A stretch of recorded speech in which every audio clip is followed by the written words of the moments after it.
কোটা সংস্কার আন্দোলনে পুলিশের উপর হামলার অভিযোগে মামলা ২৪ ঘন্টার মধ্যে প্রত্যাহারের দাবি, কাল পদযাত্রা কর্মসূচি ঘোষণা।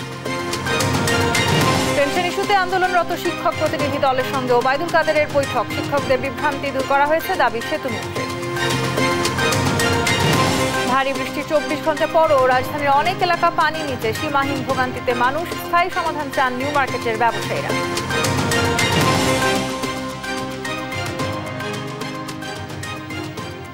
আমন্ত্রণ সংবাদ রাতে, দেখছিলেন সংবাদ শিরোনাম, সঙ্গে আছি আমি তাসনুভা তন্নি। কোটা সংস্কার আন্দোলন থেকে পুলিশের যানবাহন ভাঙচুর, হামলা এবং মারধরের অভিযোগে শাহবাগ থানায় মামলা করেছে পুলিশ। একই সাথে সংস্কার আন্দোলনকে ভিন্ন দিকে প্রবাহিত করতে কারো ইন্ধন আছে কি না সে বিষয়টিও খতিয়ে দেখা হচ্ছে বলে জানান ডিবি প্রধান। জনগণের জানমালের নিরাপত্তার পুলিশের সজাগ দৃষ্টি আছে বলেও জানান তিনি। বিস্তারিত শাহাদাত নিশাদের রিপোর্টে। সরকারি চাকরিতে কোটা বাতিলের দাবিতে গেল বৃহস্পতিবার শাহবাগ অবরোধ করে আন্দোলনকারী শিক্ষার্থী ও চাকরি প্রার্থীরা। ঘটনার দিন পুলিশের যানবাহন ভাঙচুর, হামলা এবং মারধরের ঘটনায় শাহবাগ থানায় মামলা করেছে পুলিশ। এতে আসামি হিসেবে অজ্ঞাত পরিচয় অনেক শিক্ষার্থী উল্লেখ করা হয়। মামলার এজাহারে কর্তব্যরত পুলিশ সদস্যদের মারধরেরও অভিযোগ আনা হয়।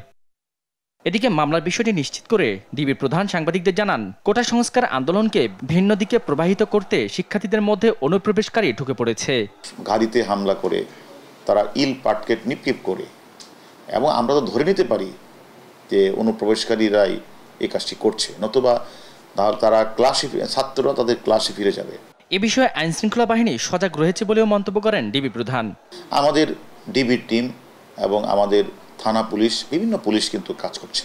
আন্দোলনরতরা যদি জানমালের ক্ষতি, মানুষের স্বাভাবিক চলাচল বিঘ্ন সৃষ্টি করে এবং আদালত পুলিশের কথা না মানে, তবে ক্ষমতা প্রয়োগের হুঁশিয়ারিও দেন হারুনুর রশিদ।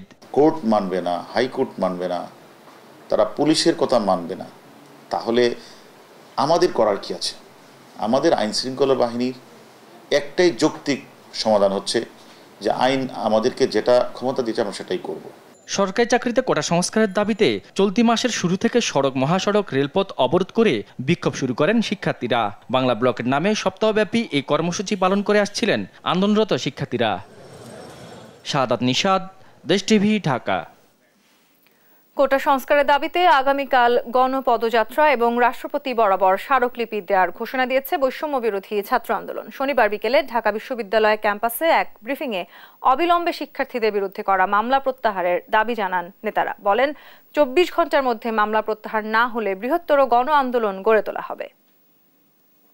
আমাদের এই আন্দোলন ততদিন চলমান থাকবে যতদিন কোটার যৌক্তিক সংস্কার হওয়ার মাধ্যমে জাতীয় সংসদে কোনো আইন না পাস হচ্ছে। এ পর্যায়ে আমরা দেখেছি যে বাংলাদেশের বিভিন্ন স্থানে বিভিন্ন বিষয় নিয়ে হামলা, মামলার বিভিন্ন ঘটনা উঠে এসেছে, যেগুলো অনেক বেশি অপ্রত্যাশিত আমাদের জায়গা থেকে। আজকে শাহবাগ থানায় অজ্ঞাতনামা বলে আন্দোলনকারীদের বিরুদ্ধে একটি মামলা হয়েছে। বিশ্ববিদ্যালয়ের ছাত্ররা সেখানে দাঁড়িয়ে ছবি তুলেছে। কোনো প্রকার ক্ষয়ক্ষতি কিংবা হামলার ঘটনা ঘটেনি, কিন্তু তারা আজকে ষড়যন্ত্র করে শিক্ষার্থীদের এই ঘটনাটিকে কেন্দ্র করে আমাদের বিরুদ্ধে মামলা করলো। এদিকে কোটা সংস্কার আন্দোলনকারীদের জনগণের প্রতি দায়িত্বশীল আচরণ করার আহ্বান জানিয়েছে ছাত্রলীগ। কেউ পরিবেশ অশান্ত করার চেষ্টা করলে ছাড় দেয়া হবে না বলে হুঁশিয়ারি দেন সংগঠনের নেতারা। এদিকে রাস্তা বন্ধ করে দুর্ভোগ সৃষ্টি না করে শিক্ষার্থীদের আদালতে গিয়ে কথা বলার আহ্বান জানান স্বরাষ্ট্রমন্ত্রী আসাদুজ্জামান খান কামাল। আরও জানাচ্ছেন জুবায়ের রাজিন। গেল কয়েকদিন ধরেই কোটা সংস্কারের দাবিতে উত্তাল সারা দেশ। বিক্ষোভ সমাবেশ ছাড়াও বাংলা ব্লকেট কর্মসূচি পালন করছে আন্দোলনকারীরা। কোটা ইস্যু নিয়ে শনিবার বিকেলে সংবাদ সম্মেলন করে ছাত্রলীগ। এ সময় ছাত্রলীগের সভাপতি সাদ্দাম হোসেন বলেন, কোটা আন্দোলনের নাম করে শিক্ষার্থীদের এই আন্দোলনে হাত ঢুকিয়ে পরিবেশ অশান্ত করার চেষ্টা করলে কোনো ছাড় দেয়া হবে না। বাংলাদেশ ছাত্রলীগের পক্ষ থেকে আমরা হুঁশিয়ারি উচ্চারণ করতে চাই, যারা দিনের পর দিন নৈরাজ্য জারি রাখতে চায়, আমরা মনে করি যে বাংলাদেশের মানুষকে, বাংলাদেশের ছাত্র সমাজকে যারা গণমানুষের প্রতিপক্ষ হিসেবে পর্যবসিত করতে চায়, বাংলাদেশের নারী সমাজের অগ্রগতি উন্নয়নকে যারা বাধাগ্রস্ত করতে চায়, পশ্চাৎপদ জনগোষ্ঠীকে, বৈষম্য মুক্তির সংগ্রামকে যারা বাধাগ্রস্ত করতে চায়, বাংলাদেশের ছাত্র সমাজ তাদের বিরুদ্ধে ঐক্যবদ্ধ রয়েছে। কোটা সংস্কার আন্দোলনকারীদের বেআইনি কাজে যুক্ত না হয়ে জনগণের প্রতি দায়িত্বশীল আচরণ করার আহ্বান জানান ছাত্রলীগ সভাপতি। তো এমন নয় যে ঠিক এই মুহূর্তে যেখানে বাংলাদেশে কোনো কোটা নেই, তাহলে শুধুমাত্র পলিটিক্যাল অ্যাটেনশন সিকিং এর জন্য সাধারণ মানুষকে এই যে দুর্বিষহ যন্ত্রণায় ফেলে দেয়া এবং একই সঙ্গে বিএনপি জামায়াতের রাজনৈতিক ষড়যন্ত্রের গুটির অংশ হিসেবে শিক্ষার্থীদেরকে যে পরিণত করা, তার বিরুদ্ধে বাংলাদেশ ছাত্রলীগ ঐক্যবদ্ধ রয়েছে, সচেতন রয়েছে। এবং বাংলাদেশ ছাত্রলীগ এখান থেকে আমরা আপনারা জানেন যে আমরা ডোর টু ডোর ক্যাম্পেইন পরিচালনার উদ্বোধন করছি এবং একই সঙ্গে এক ধরনের পলিসি অ্যাডভোকেসি আমরা পরিচালনা করছি। কারণ এদিকে ময়মনসিংহে এক অনুষ্ঠানে স্বরাষ্ট্রমন্ত্রী বলেন, রাস্তা বন্ধ না করে কোটা আন্দোলনকারীদের আদালতে গিয়ে কথা বলা উচিত। তারা যে কি ধরনের অভিব্যক্তি, তারা যে কি বলেন, ছাত্ররা সেগুলো শোনা উচিত। আমি মনে করি যে তারা রাস্তা অবরোধ না করে আমাদের প্রধান বিচারপতি যেভাবে বলেছেন সেইভাবে তারা যেন তাদের দাবিটা কোর্টে এসে তাদের সবকিছু বলে। আদালতের রায়ের জন্য শিক্ষার্থীদের অপেক্ষা করা উচিত বলেও মনে করেন স্বরাষ্ট্রমন্ত্রী। জুবায়ের রাজিন, নিউজ ডেস্ক, দেশ টিভি। পেনশন স্কিম নিয়ে বিশ্ববিদ্যালয়ে শিক্ষকদের বিভ্রান্তি দূর করা হয়েছে বলে জানিয়েছেন আওয়ামী লীগ সাধারণ সম্পাদক ওবায়দুল কাদের। আগামী বছরের 1 জুলাই থেকে এটি কার্যকর হবে জানিয়ে আলোচনার মাধ্যমে সব সমস্যার সমাধানের আশ্বাসও দিয়েছেন তিনি। এ সময় শিক্ষার্থীদের কোটা আন্দোলনকে একটি মহল রাজনৈতিক আন্দোলনে রূপ দেওয়ার অপচেষ্টা করছে বলেও দাবি করেন ওবায়দুল কাদের। সাবরিনা মজুমদারের রিপোর্ট। 1 জুলাই সর্বজনীন পেনশনের প্রত্যয় স্কিম বাতিলের দাবিতে আন্দোলনের নামে বিভিন্ন পাবলিক বিশ্ববিদ্যালয়ে শিক্ষক ও কর্মকর্তা কর্মচারীরা তাদের কর্মবিরতিতে বন্ধ ক্লাস পরীক্ষা সহ সব কার্যক্রম। এমন পরিস্থিতিতে শিক্ষকদের একটি প্রতিনিধি দলের সঙ্গে শনিবার বৈঠক করেন আওয়ামী লীগ সাধারণ সম্পাদক ওবায়দুল কাদের। 1.5 ঘন্টার বেশি সময় ধরে চলা এই বৈঠকে পেনশন স্কিমের বিভ্রান্তির অবসান ঘটেছে বলে জানান তিনি। ইতিপূর্বে পাবলিক বিশ্ববিদ্যালয়ের শিক্ষকদের পেনশন স্কিমে অন্তর্ভুক্ত করা 2024 থেকে যোগদানে যে তথ্য দেয়া হয়েছে তা সঠিক, একথা আমরা তাদের পরিষ্কারভাবে জানিয়েছি। কর্মবিরতি প্রত্যাহারে আহ্বান জানিয়ে ওবায়দুল কাদের বলেন, আলোচনা করে এ বিষয়ে চূড়ান্ত সিদ্ধান্ত নেওয়া হবে। আমরা বিশ্ববিদ্যালয়ের শিক্ষকদের কর্মবিরতি কর্মসূচি প্রত্যাহার করার জন্য অনুরোধ করেছি। আশা করি সকল সমস্যার অচিরে সমাধান। কোটা আন্দোলন প্রসঙ্গে তিনি বলেন, সংবিধান অনুযায়ী বৈষম্য দূর করা এবং রাষ্ট্রের সবার সমান সুযোগ নিশ্চিতে কোটা জরুরি। এই আন্দোলন ঘিরে রাজনৈতিক ফায়দা হাসিলের অপচেষ্টার অভিযোগও করেন সাধারণ সম্পাদক। রাষ্ট্রের সকল জনগোষ্ঠী যাতে সরকারি চাকরি সহ সকল ক্ষেত্রে সমানভাবে সুযোগ পায়, রাষ্ট্র সমাজে যাতে কোনো বৈষম্য না থাকে, সেজন্য এই ব্যবস্থা রাখা হয়েছে। একটি কুচক্রী মহল রাষ্ট্রকে অস্থির করার ষড়যন্ত্র করছে।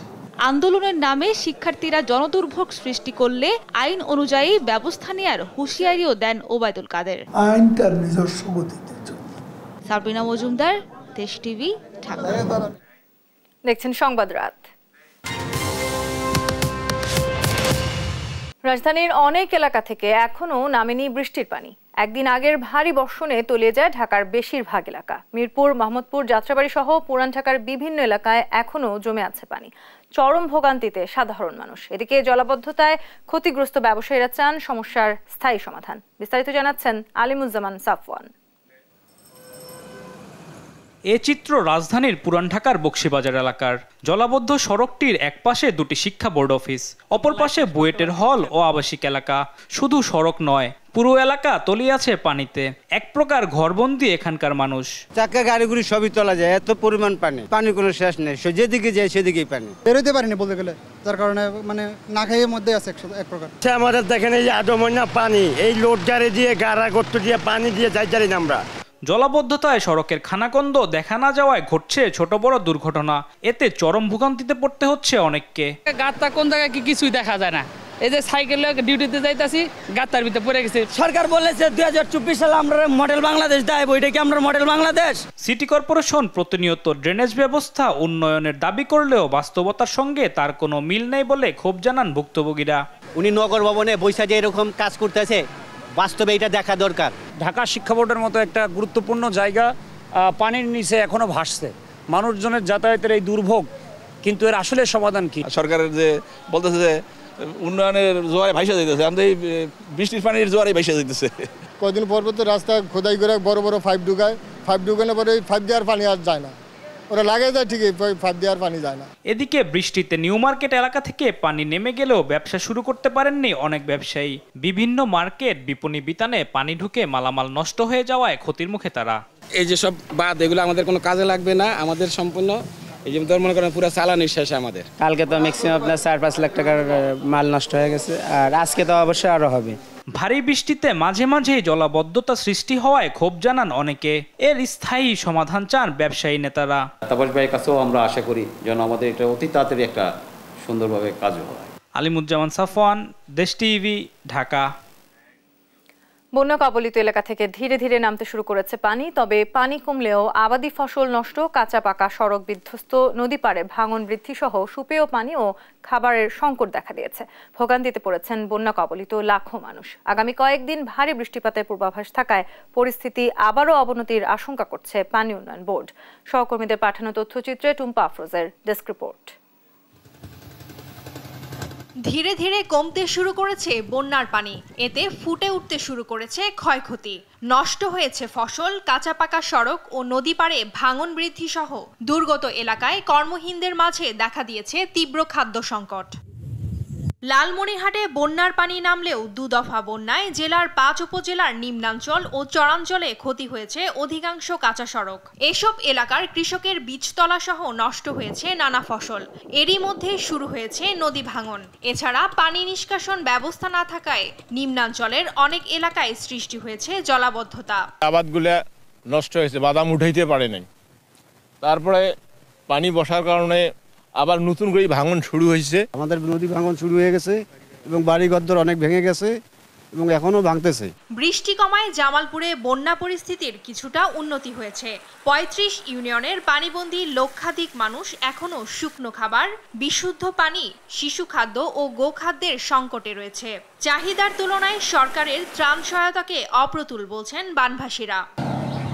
পঞ্চগড়ে বন্যার পানি নামতে শুরু করেছে, তবে এখনো অধিকাংশ জমি পানির নিচে। দুদফা বন্যায় ভেসে গেছে পুকুরের মাছ। গবাদি পশু নিয়েও অনেকে বিপাকে পড়েছেন। আগামী 7 দিন অতি ভারী বৃষ্টির সম্ভাবনা থাকায় আবারও পানি বৃদ্ধির কথা জানিয়েছে আবহাওয়া অফিস। বৃষ্টি কমায় সুনামগঞ্জে সুরমা নদীর পানি কমেছে, তবে হাওর ও নিম্নাঞ্চলে এখনো পানিতে তলিয়ে আছে অনেক রাস্তাঘাট। ঢলের পানিতে তলিয়ে যাওয়ায় সুনামগঞ্জ তাহিরপুর সড়কে বন্ধ রয়েছে যান চলাচল। ভারী বৃষ্টিতে আবারও পরিস্থিতি অবনতির শঙ্কা বলছেন পানি উন্নয়ন বোর্ড। পানি ঘরের ভিতরে কিস্তিতে 2টার সময় আমরা মাটির মধ্যে ঘুমাইছি, সুখী জায়গা নাই, মাটির মধ্যে বাচ্চা নিয়ে ঘুমাইছি। রাতে 2টার সময় উঠে দেখি পানি ঘরের উপরে দেখে অক্কান পানি, বুকমা পানি হয়ে গেছে। ওখানে পর্যন্ত চুলার মাঝে আমরা জ্বালিয়ে গেছেন। মৌলভীবাজারের 5 উপজেলায় বন্যার পানি নামায় ভেসে উঠেছে ক্ষতচিহ্ন। সেই সঙ্গে টানা 27 দিন খাবার পানির সংকট সহ মানবেতর জীবনযাপন করছে এখানকার শত শত পরিবার। বন্যায় জেলার 42,000 কৃষকের ক্ষতির পরিমাণ প্রায় 10 কোটি টাকা। আমাদের তো পানির জন্য মানুষ হাহাকার করছে। আমাদের পানি নলকূপগুলা পানিতে ডুবিয়ে গেছে, তলিয়ে গেছে। মাটি সাটি সব মানে ভাঙ্গা যাইতাছে, বাচ্চা নিলে আর টিন বিন সব ছুটি গেছে গিয়া। বাচ্চা নিয়ে এখনো ভয়ঙ্কর অবস্থা। আমরা টুম্পা আফরোজ, নিউজ ডেস্ক, দেশ টিভি। দেশ ডিজিটাল হলেও এখনও আধুনিকতার ছোঁয়া লাগেনি সচিবালয়ে। সরকারি কর্মকর্তা কর্মচারীদের হাজিরার 100% ডিজিটাল ব্যবস্থা কার্যকর নয়। কোনো মন্ত্রণালয়ে ফিঙ্গার পাঞ্চের ডিজিটাল সিস্টেম থাকলেও তা বাস্তবায়নে কঠোর নির্দেশনা নেই। এতে ইচ্ছে মতো চলে কর্মকর্তা কর্মচারীদের অফিসে যাওয়া আসা। এতে কর্মঘণ্টা ফাঁকি দিয়ে চলছে অনিয়ম ও দুর্নীতি বলে জানান টিআইবি নির্বাহী পরিচালক ডক্টর ইফতেখারুজ্জামান। নূপুর মাহমুদের রিপোর্ট। উন্নয়নের অদম্য অগ্রগতিতে এগিয়ে চলছে বাংলাদেশ, তবে এখনও সরকারি কর্মচারীদের হাজিরায় লাগেনি ডিজিটালের ছোঁয়া। প্রশাসনের প্রাণকেন্দ্র সচিবালয়ে কর্মদিবসে অফিস করেন বিভিন্ন মন্ত্রণালয়ের শত শত কর্মকর্তা কর্মচারী, তবে এখনো অ্যানালগ পদ্ধতির হাজিরা খাতাই চলে তাদের হাজিরা। এতে করে সহজে কাজে ফাঁকি দিতে পারেন কর্মচারীরা। অনেক মন্ত্রণালয়ে মন্ত্রী চলে যাবার সঙ্গে সঙ্গেই বেরিয়ে যান অনেক কর্মচারী। হাজিরা খাতায় নিয়মিত সই করেন না অনেকে, কেউ কেউ আবার একদিনেই পুরো মাসের সই সারেন। অবশ্য এসব অভিযোগ নিয়ে রহস্যজনক নীরবতা প্রশাসনে।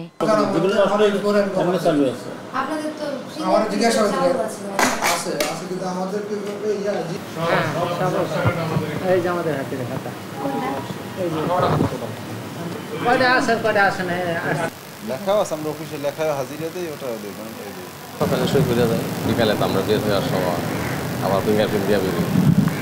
অনেকেই দেয়, অনেকেই দেয় না, তারা দেরিতে দেয়। সচিবালয়ে দু একটি ভবনে ডিজিটাল আঙ্গুলের ছাপ নেওয়ার মেশিন থাকলেও সেগুলো প্রায় সবই নষ্ট। তবে এই নিয়ে কথা বলতে রাজি হয়নি জনপ্রশাসন মন্ত্রী। হাজিরা খাতায় সই করলেও ফাঁকি দেওয়ার সুযোগ কম বলে মনে করেন প্রশাসনের এই কর্তা। উচ্চমান সহকারী আছে, প্রধান সহকারী আছে, সহকারী পরিচালক আছে, উপপরিচালক আছে। কারো কারণে কারো চোখে পড়বে যে সে চলে গেল, তার প্রয়োজন আছে না, সে কি কাজ ছাড়া থাকে? আমি অ্যাসাইনমেন্ট দিই তাদেরকে, দিই না, বিভিন্ন কাজ দিই। সে যদি আমি না পাই তখন তো তাকে ধরতে পারি, আমরা ব্যবস্থা নিতে পারি। সাবেক পরিকল্পনা মন্ত্রী মনে করেন সচেতনতা বাড়লে কমবে কাজের ফাঁকির প্রবণতা। যারা এমপ্লয়ি তারাও আঙ্গুল দেবে না এটাতে, এবং যারা লাগিয়েছে ওরাও 2 নম্বরের জিনিস দিয়েছে, 1 নম্বরের জিনিস দেবে না। সে চায় লাভ। আমি জানতাম একটু অবধারিতভাবে এটা কাজ করছি না, আমার সংসারে এখানে যাচ্ছে আমি একটু পরে, ওখানে ওইরকম দুটো একটা যন্ত্রপাতি আছে, আগে সই করতাম, ওখানে সইটা রাখতে পারছে, কারণ ওটা কাজ করে না। ওই ভিতরে গিয়ে হলে ঢোকার সময় আজকে এই সেশনে একদিনও কাজ করেনি। ট্রান্সপারেন্সি ইন্টারন্যাশনাল বাংলাদেশ টিআইবি বলছে, সরকারি অফিসে ডিজিটাল হাজিরা থাকলেও সরকারি দপ্তর পিছিয়ে থাকার অন্যতম কারণ সদিচ্ছার অভাব। ক্ষমতার ব্যবহার, এগুলো চিহ্নিত হওয়ার সুযোগ সৃষ্টি হয় যদি এটাকে কার্যকর করা হয়। এই সুযোগটা সৃষ্টি হোক, সেটা কর্মচারীরা চান না, সরকারি কর্মচারীরা চান না, সোজা কথা।